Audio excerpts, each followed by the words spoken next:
La intelectualidad chinchana se viene engrandeciendo, puesto que uno de sus hijos, don Eugenio Magallanes Vilca, de Alto Larán, está presentando una nueva obra intelectual denominada Alto Larán, una identidad chinchana.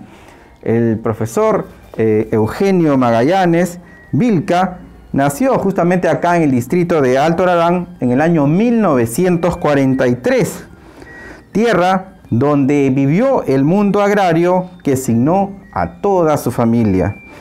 Estudió primaria en la ciudad de Lima y su nivel superior lo cursó en la Universidad Federico Villarreal, en la especialidad de Lengua y Literatura. Ha realizado su maestría en la Universidad Enrique Guzmán y Valle, en la especialidad Investigación Educativa. Su trayectoria docente es vasta, pues ha prestado servicios en el Colegio Javier Herot, Instituto Superior Pasco, en Cerro de Pasco, Instituto Superior Simón Bolívar, en el Callao. Asimismo, ha conducido el aprendizaje en la especialidad de Lengua Española en la Universidad Daniel Alcides Carrión de Pasco, también en la Universidad Federico Villarreal, y complementariamente ha estado ligado a los centros preuniversitarios de las universidades San Martín de Porres, Federico Villarreal y Universidad Nacional Agraria La Molina. En los últimos años fue profesor de la institución educativa de La Cruz de Pueblo Libre. Ahora continúa en su otra gran pasión, escribir libros de su especialidad. Y justamente pues tenemos esta nueva obra intelectual del profesor Eugenio Magallanes, quien le damos la bienvenida. Su saludo, profesor Eugenio, a nuestros amigos de Chincha y del Perú y del mundo a través del programa Chincha en la Historia. Muy amable, mis primeras palabras, un agradecimiento muy grande por llegar acá hasta mi pueblo y hacerme esta entrevista. Y efectivamente quiero yo remarcar y proyectar de alguna manera mi nombre, como dice nuestro entrevistador, en cuanto se refiere a la provincia de Chincha y del Perú principalmente, sin mayores ambiciones. Así es, profesor. Para realizar este valioso libro y todas las páginas que narran no solamente la historia, sino la cultura, el deporte de Alto Larán, ¿cuánto tiempo le ha llevado pues realizar toda esta investigación? Bueno, los puntos centrales creo yo que son cerca de 5 años, porque cuento más o menos del 2015, cuando yo venía a Larán, entrevistaba hacia las personas de acá del pueblo, personas mayores principalmente, mi familia, aparte de que en mi herencia el narrar historia es algo muy común pues, en los pueblos, ¿no?, provincianos.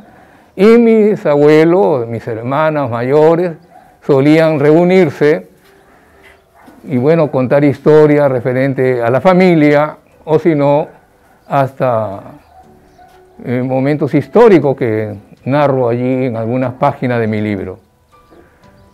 Muy bien, profesor Eugenio. Claro, 5 años, imagínense, constante investigación, recopilación de toda la información que la plasma en esta nueva obra intelectual. Por ejemplo, podemos hablar en esta nueva publicación la historia de Larán. ¿Cómo así se inicia Larán, profesor Eugenio? Bueno, siempre ha sido una inquietud acá en la familia y especialmente en nuestro pueblo, tratar de indagar de dónde venimos, quiénes fueron los primeros pobladores que habitaron, se asentaron en esta zona, la zona urbana, lo que es Larán actualmente. Y ahí, como digo en el libro, yo agradezco mucho el hecho de haber tenido documentación en base a mi abuelo, José del Carmen Vilca Zúñiga.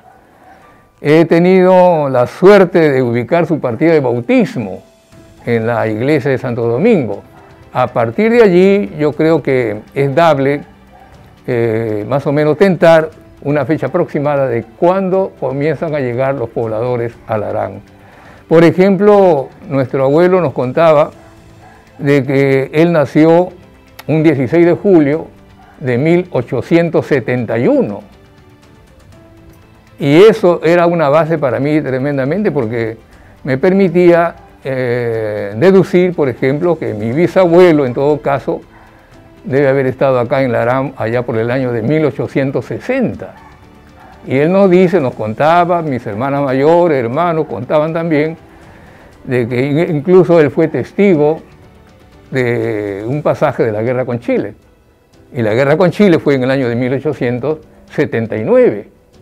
Quiere decir entonces, cuando se produce la guerra con Chile, mi abuelo tendría pues cerca de 9 años. Va por ahí. Entonces, a partir de allí, porque mi abuelo remarcaba siempre que cuando llegaron a estos lares, solamente eran 3 familias que se asentaron acá en esta zona. Siguiendo, digamos, el lineamiento un tanto genealógico de mi abuelo, de allí viene, de mi bisabuelo, perdón, mi abuelo, entonces de allí para adelante vienen pues sus hijos, ahí viene incluso mi mamá y toda la familia Vilca en este caso, que fueron los primeros en llegar acá a esta zona de Larán. Por ejemplo, su mamá Vilca, ellos provienen de qué lugar específicamente antes de asentarse aquí, ¿de dónde provenían? ¿De qué lugar? Sí, fue también una tarea bastante interesante rastrear los orígenes de los Vilca y lo que he podido yo rescatar de fuentes familiares, la deducción final es que nuestro origen, de hecho, es origen quechua. Nuestra familia tiene ascendencia andina y el hecho concreto es pues que una de esas familias nos contó que él llegó a conocer, o ella llegó a conocer a los hermanos de mi abuelo. Y los hermanos de mi abuelo, en todo caso, tienen pues una relación con Puno. Y parece ser que por ahí está el origen de los Vilca en el departamento de Puno. Profesor Eugenio, también habla en su libro lo referente a la hacienda San Antonio de Larán, que quizás es un recurso turístico que quizás podría tener pues se podría explotar desde ese punto de vista. Ojalá que nuestras autoridades pues le tomen el interés correspondiente. ¿Y qué referencias realiza usted sobre la hacienda San Antonio de Larán? Al respecto, lo que he podido rescatar, los primeros datos se remontan más o menos a el año de 1750, 1760, por ahí. Porque ya en esa época existía la hacienda La Calera. Incluso he podido rastrear ahí como 2 dueños anteriores, en el caso de Tallo, ¿no? El señor Macías. Y de allí viene más o menos el seguimiento histórico de que él, ¿no? Claudio Fernández de Prada fue el que quiso construir la famosa Casa Hacienda en la parte baja de sus dominios. Esa construcción le llevó más de 30 años, en una lucha un tanto, diríamos nosotros, forzada, ¿no? De contrapié contra la congregación de los jesuitas. Los jesuitas, como ustedes saben, acá en todo Chile ya lo saben, siempre lo retaron a don Fernández Prada, que si la harán o no la harán, ¿no? Que la famosa frase que todavía persiste.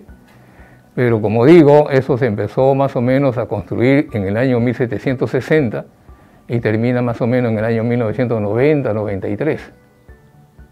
Esa es más o menos la secuencia histórica y que también la corrobora el caso de Rolando Pachas. Es decir, de allí podría provenir el nombre de Larán, o qué otras versiones tiene usted referente al nombre de este distrito. ¿Cómo se origina? Bueno, si apelamos a la parte histórica y tenemos que tomar como punto de referencia el hecho de que la palabra Larán es una palabra quechua, del quechua chinchay, de nuestra zona.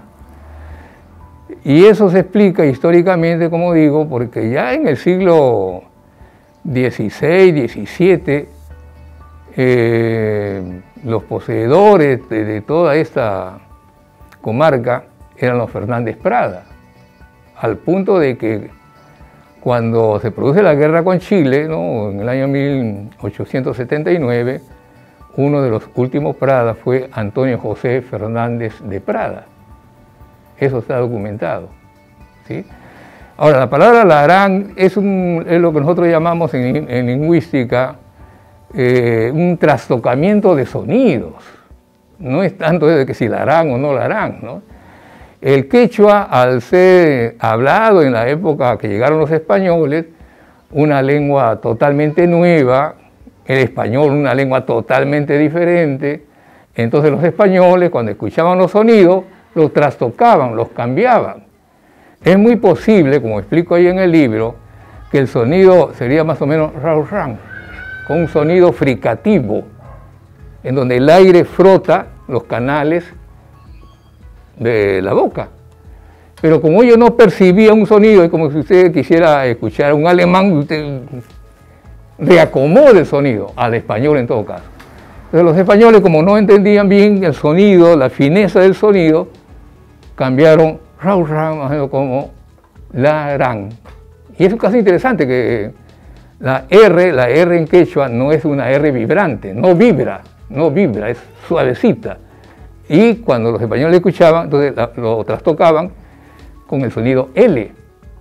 Es el mismo caso de Lima, por ejemplo. Lima, ahí está, L. Rima, un sonido que casi no se percibe para referirse al río. Rima, que decir el río hablador. Rima. ¿Cómo? Ah, Lima. Interesante entonces cómo proviene el nombre larán, la toponimia que quizás nosotros conocemos. Profesor Eugenio Magallanes, también usted habla acerca de la fervorosidad religiosa que ha estado presente desde, en la llegada de los españoles, incluso de antes, de nuestra pre-Inca, siempre el sentido religioso ha estado presente. Se refiere pues a que Larán, al igual que casi todos los pueblos chinchanos, no sufrieron, sino que tuvieron que adaptar tempranamente la influencia de las órdenes religiosas, como usted lo sabe, ¿no? La orden religiosa que tuvo más ascendencia al comienzo fueron los dominicos, pero después llegaron los jesuitas, ¿no? Los jesuitas. Y lógicamente hay que entender que la hacienda Larán fue regentada por gente española religiosa. Entonces tempranamente los jesuitas difundieron pues esa fe cristiana, que se traduce en un comienzo, por ejemplo, incluso en los esclavos de las haciendas cañaverales, ¿no?, en donde los cánticos tienen ese corte de hacer alusión a la Virgen María, al Niño Jesús, para que se apiade de ellos, ¿no?, por todo el sufrimiento que tenían como trabajadores esclavos de la hacienda. Y aquí en Larán, tempranamente también, hay que decirlo, el movimiento religioso se da, por ejemplo, con la construcción de la iglesia de la Virgen María del Perpetuo Socorro. Imaginemos a Larán más o menos de 1930 a 1940. Acá había cerca de 250 pobladores en esa época, y ahí están documentos, incluso diccionarios, ¿no?, que hablan de eso.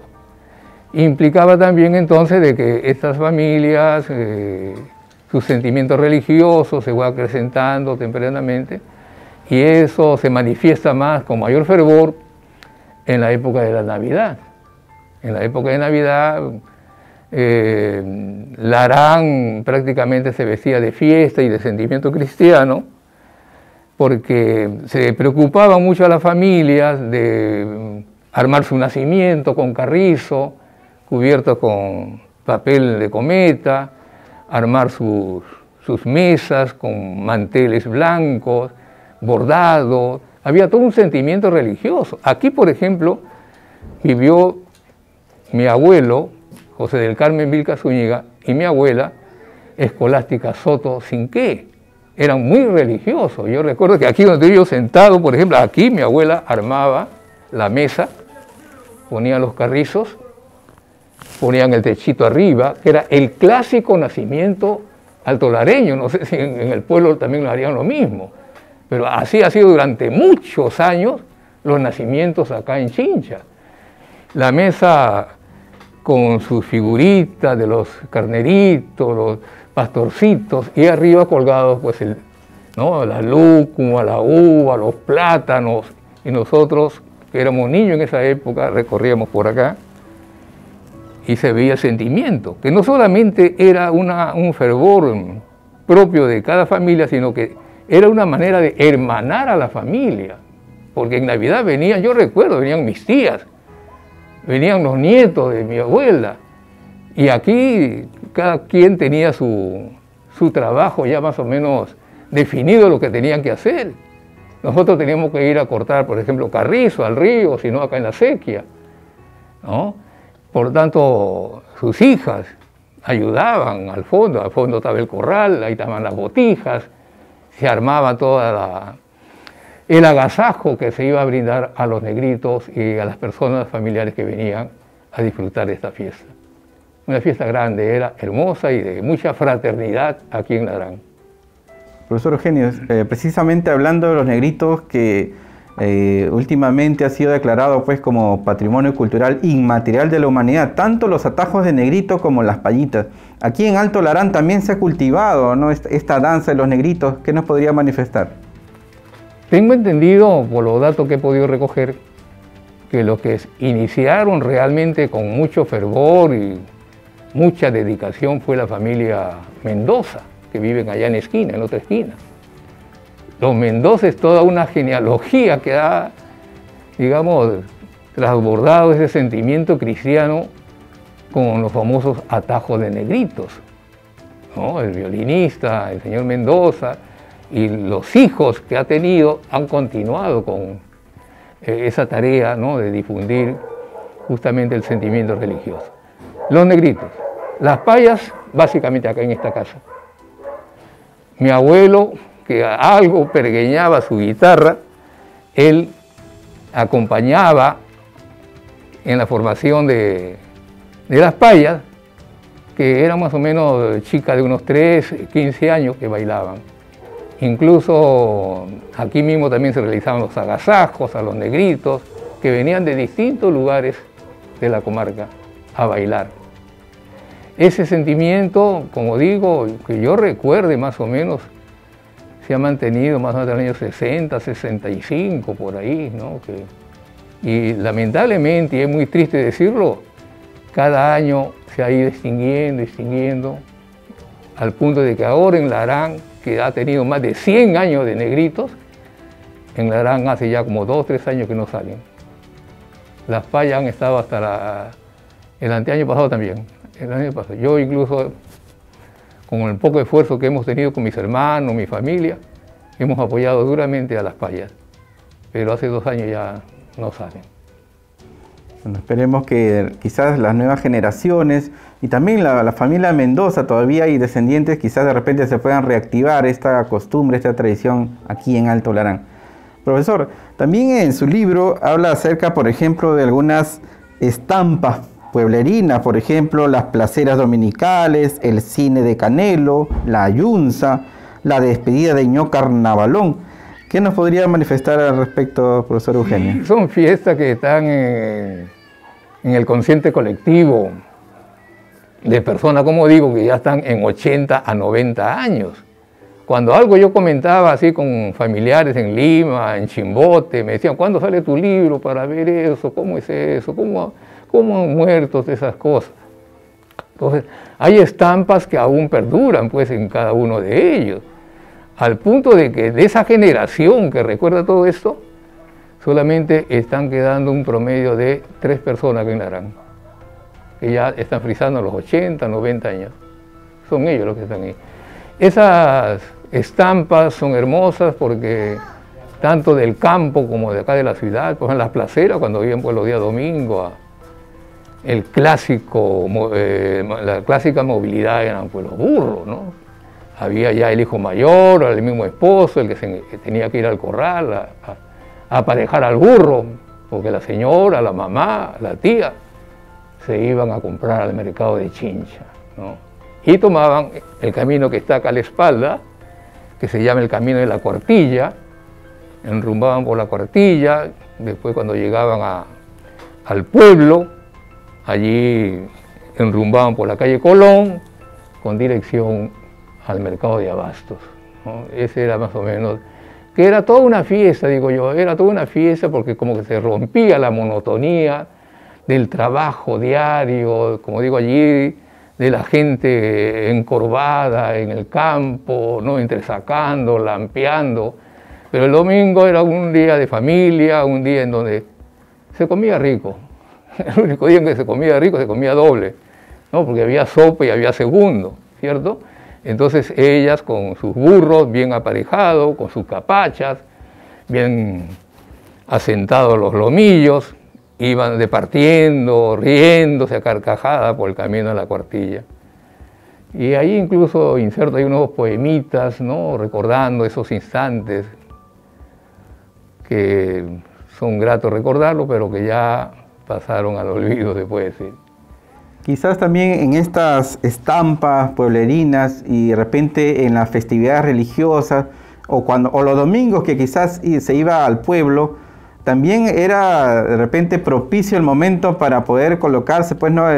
La vestimenta adecuada como para ir al pueblo, o era la vestimenta era la normal que se vivía cada día a día. Bueno, normalmente había un vestido especial que no era elegante, ¿no? Sino que era apropiado, ¿no? Para una señora, al punto que, como digo, acá en Arán, pues la mayoría caminaba sin zapatos, ¿no? Sin zapatos, entonces había que sacar los zapatos debajo de la cama, ¿cierto? Y bueno, ponerse la pañoleta, agarrar su monedero ahí, ¿no? O la plata envuelta en pañuelo, porque así se cargaba el dinero en esa época, con dirección a mercado de abasto. Día domingo no se come bonito, ¿no? Pero no hay otra cosa que comer, pues es lo más barato. Se traía el bonito, pero el bonito pues lo envolvían en papel periódico y lo fundían bien para que la cola no sobresaliera, ¿no? Claro, ese es el asunto. Y como digo, pues era día de fiesta, porque ese día pues había sopa, había la entrada, y un segundo pues también acorde con el día que se estaba viviendo, ¿no? Los días domingos. Y así como en otros lugares de la provincia, también el plato típico acá era la carapurca con sopa seca, o hay además otros platos que de repente se servían. Bueno, los días ordinarios y normales se puede decir, no, bastante menestras. Frijoles, payares verdes, igual que los frijoles verdes, ¿no? El frijol Castilla, ¿no? Y la clásica torreja que se daba pues en el desayuno, básicamente, ¿no? Digamos, elaborado con harina, cebolla, tomate, y si había un poquito de suerte, pejerreyes o camarones, si era la temporada, ¿no? De febrero, marzo, por ahí, ¿no? Pero el resto, mayormente, mi gente del Arán ha sido frijolera. En cada casa, por lo menos, habían 2 costales, 2 quintales de frijoles, ¿no? Era cultivado acá mismo en Alto Larán. Ah, en Alto Larán, al menos el frijol canario, era, como digo ahí, la pepita de oro que cada hogar tenía. Y si no tenías chacra, que es rarísimo, si no tenías chacra, iba al rebusque. El rebusque, como explico ahí, era el momento en que una vez que los compañeros, o sea, los que tenían chacra, o la misma hacienda, realizaba la cosecha del frijol, o luego de la era del frijol, daba pie para que la gente de acá del pueblo pudiera ir a rebuscar. Y teníamos que ir ahí, buscar debajo de la era, y la vendía acá 50 centavos. Porque el que menos tenía frijol.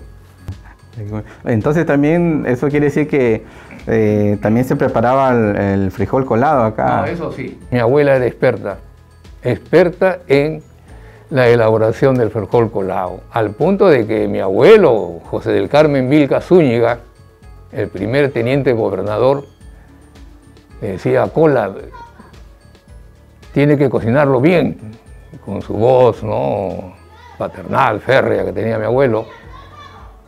Y mi abuela tenía que enseñarle para ver con el cucharón en qué momento está el frijol. No, dice, a ver, todavía no he hecho barriga de vieja. No, posiblemente él miraría, pues, ¿no?, los globitos que salían o las rayas que se daban, ¿no? Y recién podía servir mi abuela. La cayota, acá habían como 2 o 3 mujeres expertas en preparar el dulce de la cayota. Profesor, también se habla y es también digno de resaltar que hubieron muchos personajes aquí de Alto Larán que han hecho historia. Por ejemplo, usted menciona justamente a José del Carmen Vilca Zúñiga, Escolástica Soto, Armando Yataco, la familia Mendoza, Pedro Alejandro, Víctor León, Dorina Magallanes, Angelita Chávez, Alberto Magallanes, Teresa Vilca, Non Carrillo, entre otros. ¿Cómo así de repente ellos han trascendido acá en la historia de Alto Larán? Claro, el punto de partida es dar a entender a la población, a la juventud, de que la historia no la realizan, no la llevan a cabo básicamente los soldados, las batallas, ¿no?, las conquistas, para que pueda estar en las páginas de la historia. La historia la construye el pueblo día a día, en su quehacer común y corriente. Tanto lo puede ser el panadero, por ejemplo, acá los panaderos repartían el pan a burro, cuando tenían que llevar el pan a la campiña. Yo recuerdo, mis hermanos eran repartidores de pan, al punto que uno de ellos lo llamaban Lucho Tanta. Lucho Tanta, ya lo asignaron de por vida, ¿no? ¿A qué se dedicaba? ¿No? Lucho Tanta. Y se iban de acá, de Larán, iban a la hacienda dejando el pan, iban al hornillo, iban a la zona de Cotito, ¿no? Y pasaban el río, se daban la vuelta por Huamampali, era todo un trabajo, ¿no? Ese es un personaje que ha hecho historia, el repartidor de pan, ni vuelta que darle. Mi abuelo, ¿por qué lo coloco allí? Porque él, como digo, ha sido el primer teniente gobernador y tiene muchas anécdotas que lo perfilan como un personaje justiciero, equilibrado, que no se casaba con nadie, ni con sus hijos. Siendo autoridad, cuento ahí una anécdota, le ordenó a su hijo que se llevara a su compadre al cepo. ¿Y por qué se lo llevan al cepo? Porque no se quitó el sombrero cuando cantaron el himno nacional. Papá es mi compadre. No, ¿qué compadre? Llévelo. Y mi tío tuvo que llevarlo al cepo. Ya ustedes saben lo que era el cepo en esa época, ¿no? Era justiciero. Y era un personaje, como digo también allí en algunas páginas, en unos acápites, la arriería dinamizó la economía chinchana y peruana. Antes todo era burros, acémilas en general. Mi abuelo, tengo entendido que cuando vino acá, o bisabuelo, perdón, cuando él vino acá, él era arriero, eran 3 hermanos arrieros. Y uno de ellos, José del Carmen, se quedó y vivió acá en este lugar. Entonces, la arriería tiene pues un rol económico importantísimo para la Hacienda de Larán, al punto de que acá habían como 4 o 5 arrieros. Uno de ellos era mi abuelo, el hijo de Juan Gualberto. Es un personaje, además era huesero, y también sabemos qué significaba el oficio de huesero, al punto que venían de Huamampali, venían incluso de Tambo de Mora, de Lurinchincha, venían acá, ¿no?, a curarse, personaje importante. Y aparte de ello, de que él además tenía esa ascendencia de ser un gran colaborador en la localidad, apoyaba las fiestas grandes de nuestro pueblo. Uno de estos festejos más famosos que tengamos nosotros acá en Larán es la fiesta de la Virgen del Carmen, que justamente este tercer domingo es su fiesta. Acá mataban carneros, compraban sus grandes lomos de res, preparaban la chicha de jora, porque antes acá en Larán, todo el tiempo acá se ha bebido chicha de jora. Yo diría que más o menos hasta el año 60 por ahí. No sé cómo es que se ha perdido la chicha de jora, que era el sello de los pueblos de Chincha. Entonces, ese perfil, diríamos nosotros, de ser arriero, de ser huesero, de ser además un gran gobernador, son dotes que merecen que la juventud recuerden. Claro, incluso afuera está la placa. ¿Qué significa José del Carmen Vilca Zúñiga? A ver, queremos un poco que nos comente acerca de esta breve historia del fútbol que usted menciona aquí en su libro. ¿Qué recuerdos tiene y la cual ha plasmado aquí en este libro? Una pequeña parte es producto de lo que nos contaba mi hermano el mayor, ¿no? Porque aquí, que yo recuerde, que más se le menciona son a mis tíos. Yo diría que esa fue la primera generación de futboleros que justamente jugaron con la famosa pelota de pichina, ¿no? El sello importante aquí en Larán, y lo conocen en toda la provincia de Chincha, es el club Alianza Progreso. Alianza Progreso pues ha desplegado todo su juego porque tenía una característica importante. Primero, que son pues gente afrodescendientes, un equipo aguerrido, heroica jornada de futbolera, ¿no? Con equipos que venían de Cañete, venían incluso de Chimbote, venían de otros lugares a jugar acá. Larán tiene a Pitín Segarra. Pitín Segarra vivía entrando nomás acá a Larán, a la mano derecha. Ahí están la figura de Pitín Segarra, y todos sabemos la picardía, ¿no? La quimba que tenía Pitín Segarra, símbolo de Alianza Lima. ¿Y de dónde Pitín Segarra? De Alto Larán. Uno. El otro es Caricho Guzmán. Caricho Guzmán, está ese carro parado, para allá abajo, ahí vivía la familia Guzmán. De allí es Caricho Guzmán. Notable jugador, que no solamente ha jugado por varios equipos, como el Defensor Lima, ha estado en el equipo de Alianza Lima. Y en todo Chincha, yo recuerdo que es así, porque en una oportunidad me senté ahí en la Plaza de Armas a conversar, y ya estaban hablando de Caricho Guzmán, ahí 2, 3 parroquianos estaban hablando. Y uno de ellos decía, y el soberbio gol que le hizo pues a Yashin, de la selección rusa, un gol de media cancha. Y las grandes jornadas que ha realizado Caricho Guzmán en el Campín de Bogotá, con el Millonarios, el gran partido que jugó en Buenos Aires contra el River Plate, ahí estuvo Caricho Guzmán, y el memorable partido que Alianza Lima le gana al Boca Juniors en la misma Bombonera, ahí estuvo Caricho Guzmán. El Real Madrid, y la gente, ¿y quién es el Real Madrid? El Real Madrid pues de Puskás, el húngaro Puskás, el Real Madrid de Yento, jugador, digamos, inolvidable en España. Contra ellos han jugado reforzando equipo en combinado o jugando Alianza Lima en combinado con Municipal, etcétera. Son pues dignos de valorarse estos personajes. Y el otro es Pelé Guzmán, extraordinario, elástico, una carrera endiablada. ¿Y por qué Pelé Guzmán? Los mismos periodistas le pusieron ese apelativo, porque tenía un toque casi similar con el de Pelé de Brasil.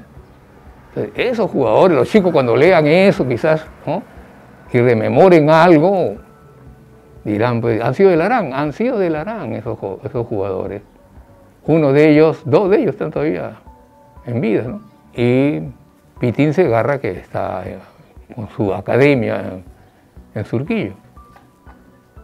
Bien, profesor. Justamente ya para finalizar, quizás de repente nos podría dar un mensaje a los jóvenes, especialmente de Chincha y del Perú, referente justamente a de qué manera podemos contribuir, justamente como lo dice el libro, ¿no? No solamente para trascender hay que tener un acto heroico en una batalla, ¿no?, sino también dentro de cada uno de los puestos de trabajo, de estudio. ¿Qué mensaje le podría dar quizás a todos nuestros amigos que ven el programa Chincha en la Historia? Con todo cariño a la juventud, Hay una frase que dice, sí se puede. Y al final del libro hay un poema extraordinario. No te sientas pequeño, hombre común peruano. Peruano de estos tiempos. Reivindícate porque estás en tu tierra y tu tierra te pertenece. Sí se puede. Estamos escuchando ahora recién los políticos manifestar que el Perú es rico. Antes decían que no. Era un rico, ¿no? Sentado, era un pobre sentado, ¿no? En un banco de ricos. Y eso no era verdad. La verdad es que sí, somos ricos. Todo depende de la potencia que le pongamos nosotros, los que querramos ser en la vida. Y colaborar, contribuir hermanadamente en el campo en que nos encontremos. Tú que eres profesor, pues enseña con pasión, enseña la identidad, de dónde vienes, qué sentido tiene, qué trascendencia tiene tus actos que realizas día a día. Ya hemos dicho, ¿no? Y son héroes los personajes que de alguna manera contribuyen al engrandecimiento de su patria, ¿no? La persona que vende algo que no se valga, ¿no? De la usura, que no se valga del engaño para querer ganar más. Tenemos que ser conscientes, contribuir con nuestro Perú. Estamos todavía en un momento bastante, diríamos nosotros, oportunos, ¿no? Con toda la tecnología moderna, ¿qué de cosas se pueden hacer? Yo recuerdo que en esa época, la mía, la cosa era muy difícil. Para consultar un libro, te pasabas medio día en la Biblioteca Nacional y no conseguías el libro a veces, porque ya lo tenían otro que lo estaba leyendo. Ahora no, con toda la tecnología, tú mismo puedes autoinstruirte, puedes tú progresar, hay muchas facilidades para salir adelante. Sí se puede. Sí, profesor.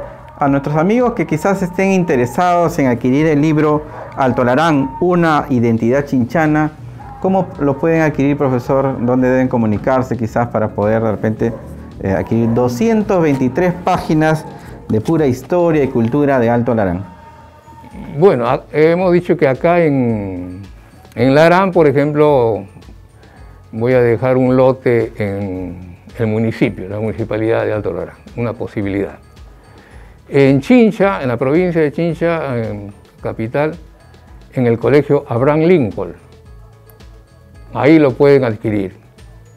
El libro hoy día está costando 30 soles en promoción, Pero ya a partir de mañana, y quien lo quieran comprar, está a un precio de 40 soles.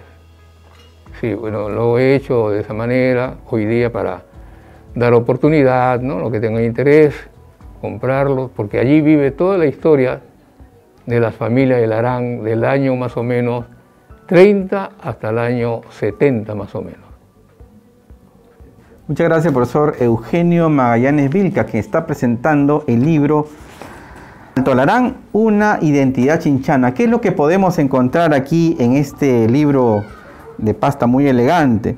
Larán en la historia peruana, la hacienda San Antonio de Alto Larán, arquitectura de la Casa Hacienda, los primeros pobladores de Larán, la presencia asiática, incluso hasta ahora todavía hay descendientes. Hay familias acá ahorita. Así es, sí, he tenido conocimiento de... Están resaltando. Sí, he tenido también la oportunidad de realizar algunas investigaciones y había varios, debe ser unos 5 o 6 descendientes chinos o inmigrantes chinos que tenían sus tambos aquí en Alto Larán. Claro, don José Lluís lo tenía acá a mitad de cuadra, venido de Cantón. De Cantón, claro. Y la otra línea es la de la familia Carrillo. Ellos no son Carrillo, son Con. Sí. Ahí explico. Su nombre chino verdadero es Con, pero el apellido Carrillo cuando vinieron. Claro, va por ahí. Entonces, y así hay como 5 familias. También tenemos los negritos y payitas, honores a la Virgen, las escenas campestres, las estampas pueblerinas, la gallística también, que es un deporte muy conocido acá, personajes que hicieron historia. Luego también tenemos pues el box, el fútbol en Larán, futbolistas destacados. O también otro capítulo interesante es los que emigraron de acá de Larán. y también la harán en el bicentenario. Entonces, muy interesante pues toda la información que ha recopilado a lo largo de varios años el profesor Eugenio Magallanes Vilca. Desde Alto Larán, para el programa Chincha en la Historia, les habló el profesor Carlos Manuel Pachas León. Chao. Gracias. Gracias, Carlos.